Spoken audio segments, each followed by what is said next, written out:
you serious? Are you serious? Is there really an asteroid by the name of 2016 Wf9? And is it really coming very close to the Earth, or even on a collision course of the Earth, maybe, February 25th? Well, what's really wild here, folks, is that there are scientists that are saying that this asteroid exists. What's strange, though, is that NASA had originally identified it and has now removed it from its list. Listen to this. If there is an asteroid, 2016 Wf9, perhaps it explains why NASA is covering it up. That a comet or an asteroid, they've named it 2016 Wf9, is destined to hit the Earth next month, February 25th. Or potentially could hit the Earth. That's a big difference, guys. Anyway, and wipe out millions of people, according to one self-styled astronomer. Dr. Damir Zaharovich has warned the impact could wipe out a city if it strikes land, or cause a devastating tsunami if it lands in the sea. Now today my guest is Gil Broussard. We have 4 questions for him. One of them is there an asteroid 2016 Wf9? And if so, how close to the Earth is it going to go by? And why was it originally listed by NASA and has since been removed off their charts? Now that is a question for Gil Broussard. Number 2, where is Planet 7X? Planet X. Where is Planet X? Give us an update on that. Also, he has an announcement, a major announcement for March 15th and 16th of this year. March 15th and 16th of this year. I don't know what it is. He said, I'll make the announcement today on the broadcast. And then, what about Revelation chapter 12, that wonder in heaven? Is it going to take place in September of this year? We're going to get all of those questions on the table with Gil Broussard. But let's go back to this asteroid, because NASA revealed earlier this month that a comet or asteroid, which they call 2016 Wf9, would pass very close to the Earth on February 25th, but has been quietly, eerily, very softly removed from the scene.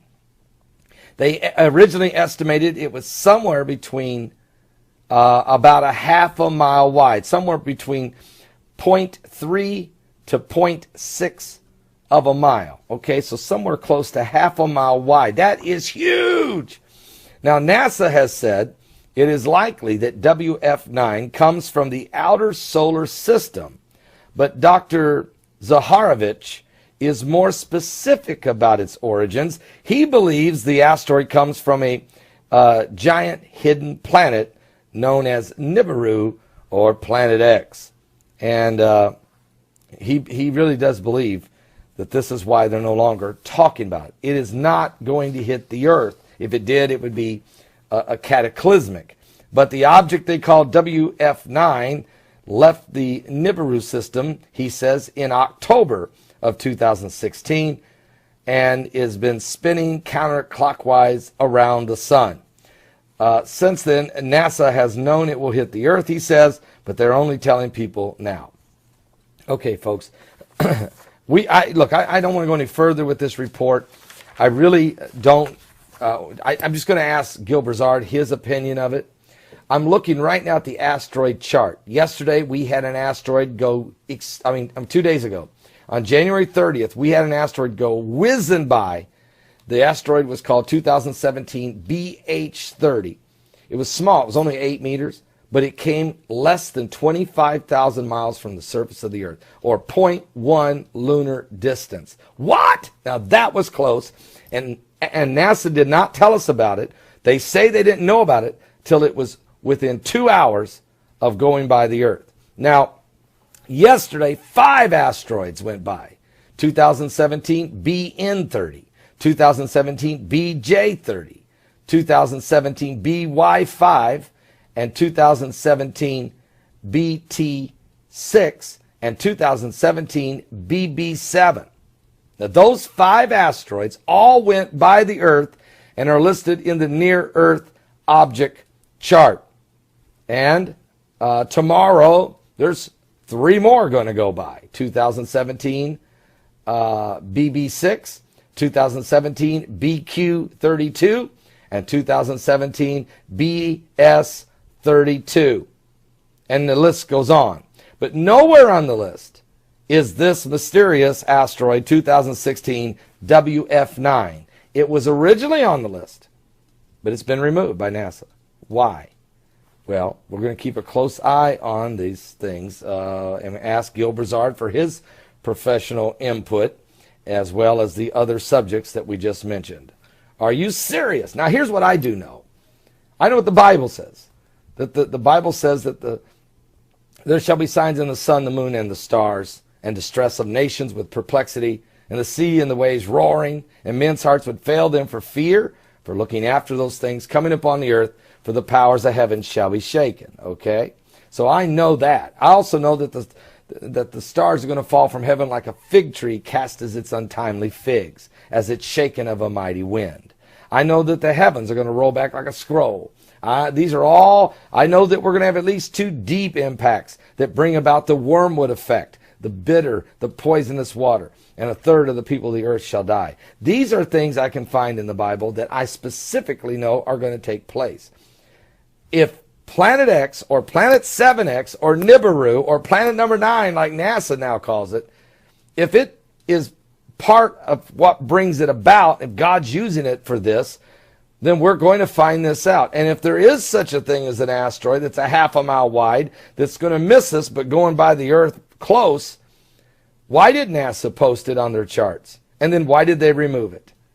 What is that about?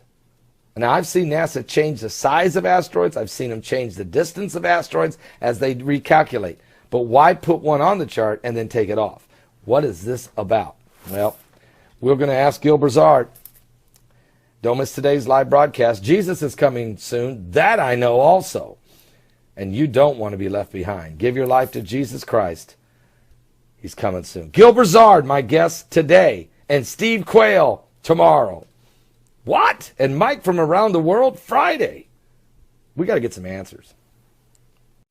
Are you serious? Are you serious? Okay, guys, now you know that there's an asteroid coming. Wednesday, it's going to come very close to the Earth, a near-Earth object, according to NASA, just discovered. They're calling it 2017 BX. It's 30 feet in diameter. It's 10 meters in diameter, and it's going to go whizzing by the Earth on Wednesday. You haven't heard anything about it, but check it out. I'll put the link below at spaceweather.com. They right on the chart. There it is. Also, today, we have a huge coronal hole turns toward the Earth from the sun. This hole is opened in the sun's atmosphere, and it is spewing a stream of solar wind into space. An extreme ultraviolet telescope on board NASA's Solar Dynamic Observatory has captured the photograph of it on the Earth today, on this January 23rd. This is a coronal hole, a region in the sun's atmosphere where the magnetic field opens up and allows solar wind to escape. It is Earth-facing, folks, and this very gassy filled stream of gamma rays and ultraviolet rays and radiation is streaming right toward us. That means we're going to feel a lot of pressure on the planet, which could create, of course, major earthquakes and tsunamis or volcanic eruptions or power outages in some cases. But normally, power outages come from the solar flares. These are, of course, solar winds or a solar stream coming through the sun's atmosphere that has a mega hole in it, allowing it to flow right toward us. Earth-facing puts pressure on us, and we're going to continue to keep a close eye on this, because in the next 24 to 48 hours, you may begin to see earthquakes popping up in different locations, which could be very, very dangerous and damaging. I'm checking right now just so you'll know, in the last few hours. Of course, we had that 7.9 earthquake that hit Saturday night down in Papua New Guinea.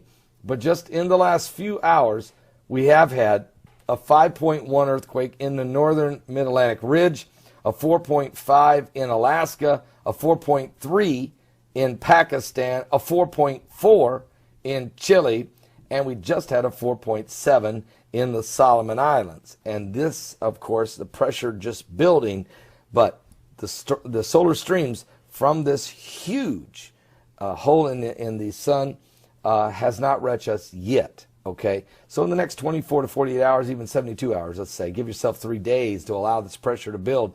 We'll see exactly what is going to take place from this major coronal hole in the atmosphere of the sun. And oh, by the way, the radiation levels, which you don't see, are still spiking on this planet from 2 directions. The solar minimum that the sun is in, releasing its gamma rays of radiation from the sun, and the 5 waves of energy. As wave number 2, we're in the middle of this, not in the middle, but we're in now into the thrust of this second wave of energy, and it's really, really spiking the radiation levels off the charts. Last year alone, we had a 12.5 increase in radiation from the year before, off the charts. Normally, I mean, it's either the same, less, no more than a 1% ever. 12.5, and the second wave of energy is now pounding us to right now this year. So keep an eye on it, folks. We'll keep a close eye on it. We don't know. We're living in times we never thought we'd ever see, but it's all matching the biblical prophecy. You start talking about the asteroids whizzing by, the sun. The Bible said there shall be signs in the sun and in the moon and in the stars, and distress of nations with perplexity, the sea and the waves roaring, and men's hearts will fail them for fear, for looking after those things that are coming upon the earth, for the powers of heaven shall be shaken. Then shall they see the Son of Man coming in a cloud with power and great glory. When these things begin to come to pass, he said, look up, lift up your head, for your redemption draweth nigh. I'll be back with more current world events and how they relate to biblical prophecy. We're living, folks, certainly in the last days. Are you saved? Give your life to Jesus Christ. Don't be left behind.